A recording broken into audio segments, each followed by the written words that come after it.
بسم اللہ الرحمن الرحیم۔ السلام علیکم ناظرین۔ بیچاری دلہن کی پہلی رات۔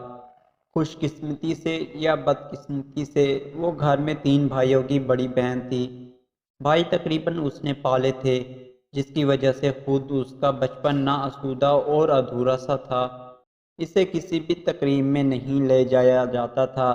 بھائیوں کو پتہ نہیں کیسے مٹی کھانے کی لت پڑ گئی تھی، اور والدین نے کمپیوٹر جنریٹر کمانڈر تیار کر رکھی تھی۔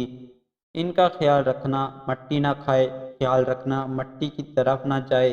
اس بیچاری کے خواب بھی بھائیوں کو مٹی کھانے سے روکنے کی جدوجہد میں ہی ٹوٹے رہے۔ جوان ہوئی تو خدا خدا کر کے ایک رشتہ قبول کر لیا گیا، جو کہ ابا جی کے مسجد کے ساتھی کا بیٹا تھا۔ شادی کی شاپنگ کے دوران بھی اس کی پھوپھیاں شاپنگ کے نام پر مٹن گوشت کھانے نکل جاتے اور اپنے بچے اس کے حوالے کر جاتے، اسی کمانڈ کے ساتھ کہ ان کا خیال رکھنا، مٹی شٹی نہ کھائے۔ خدا خدا کر کے شادی کی تقریبات مکمل ہوئی اور وہ شکر کا کلمہ پڑھتے ہوئے پیا گھر سدھار گئی۔ شکر اس بات کا کہ بھائیوں سے جان چھوٹی۔ اب 4 دن اپنی نیند سوئے گی اور اپنی جاگے گی۔ وہ گھنٹے بھر سے سکڑی سمیٹی خوفزدہ ہنی کی طرح بیٹھی تھی کہ گھونگھٹ کشائی کا مرحلہ بھی گزرے اور وہ رسومات کی چکی سے نکل آئے۔ شوہر تشریف لائے تو سلام نہ کلام، مصلی بچھایا اور نفل شروع کر دیے۔ نفل پڑھ کر فارغ ہوئے تو دعا شروع کی۔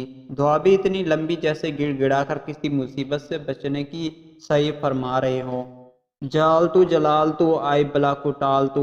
آخر پلنگ کی طرف متوجہ ہوئے کہ وہاں بھی کوئی مخلوق بیٹھا رکھی ہے۔ باقی 5-10 منٹ اس کے بال پکڑ کر کچھ پڑھتے گزر گئے، پھر 2 نازو ہو کر بیٹھ گئے اور ہپناسٹک کی طرح کمانڈ دینے لگے، دیکھ تجھے میرے ماں باپ کا خیال رکھنا ہوگا۔ یہ جادوئی جملہ سنتے ہی دلہن کا تارا نکل گیا اور کمرہ اپنی چھت سمیت گھوم گیا۔ اس کے سارے خواب چین سے چکنا چور ہو گئے۔ بچوں کی نسبت بڑوں کو سنبھالنا کتنا مشکل ہوتا ہے۔ اس نے ساری رسمائی کارروائی اٹھا کر ایک طرف رکھ دی اور خود ہی گھونگھٹ اٹھا کر بے ساختہ پوچھا، کیوں تیرے ماں باپ بھی مٹی کھاندے نے؟